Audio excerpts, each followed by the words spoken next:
Hi guys. So today we will going to understand other properties of indifference curve, and in last video we have discussed the IC's two properties, that is IC is convex to origin.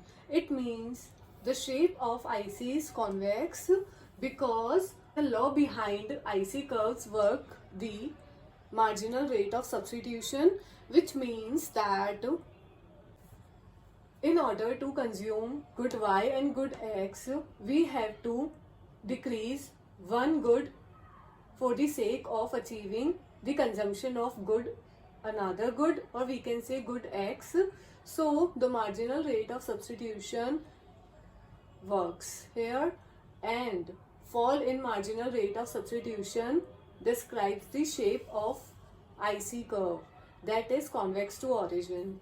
Now the third property of indifference curve is a higher IC offers a higher level of satisfaction. It means that we plan a budget through which we take the combination of good Y and good X commodity, and for example if we are taking this curve, it means is the indifference curve, and upper side or rightward side of indifference curve shows higher level of satisfaction as we are taking more commodity of good Y and good X. So what is the IC2 curve is showing is that we are taking more commodities of good Y and good X. So higher indifference curve shows higher level of satisfaction, that is IC2, and fourth that IC is convex to origin. The shape of IC is like that.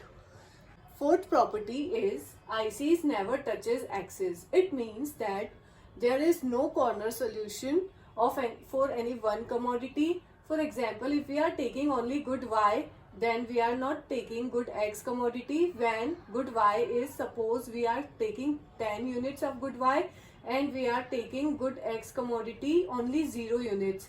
So our IC curve doesn't take only one commodity. It is a combination of two commodities.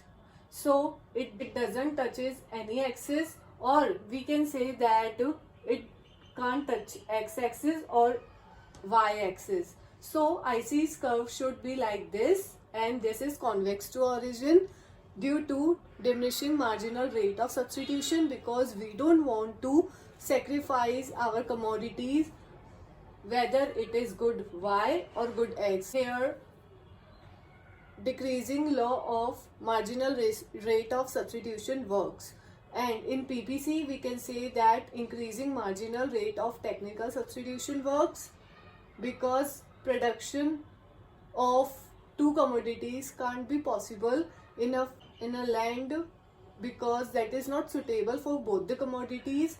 But from the consumer perspective, we all wants to take maximum commodities of two goods, as IC takes two goods or combination of two goods. So every consumer wants to sacrifice less of commodities, so marginal rate of substitution of diminishing rate works here. Here is the last property of indifference curve, is that ICs never intersect each other, because IC1 is showing equal level of satisfaction at each point, because we have discussed that on IC curve every point is showing maximum level of satisfaction. Like on IC1, point A and point C both are showing equal level of satisfaction to the consumer, and at IC2, point A and point B, they are showing equal level of satisfaction to the consumer.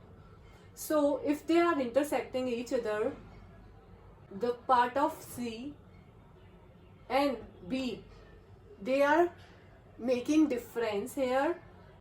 At B point we are taking more of good Y and good X also, but at point C, what we are seeing here, we are taking less of good Y and more of good eggs.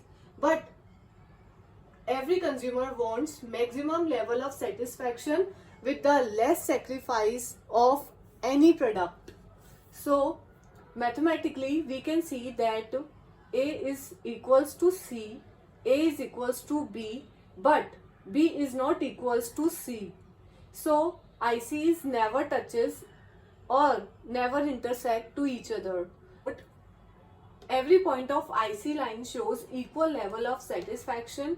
Every point, if we are taking IC1, we can see that every point of IC showing equal level of satisfaction, but in this diagram we can see that A is equals to B, A is equals to C, but mathematically B is not equal to C, as B point is showing higher level of satisfaction rather than C.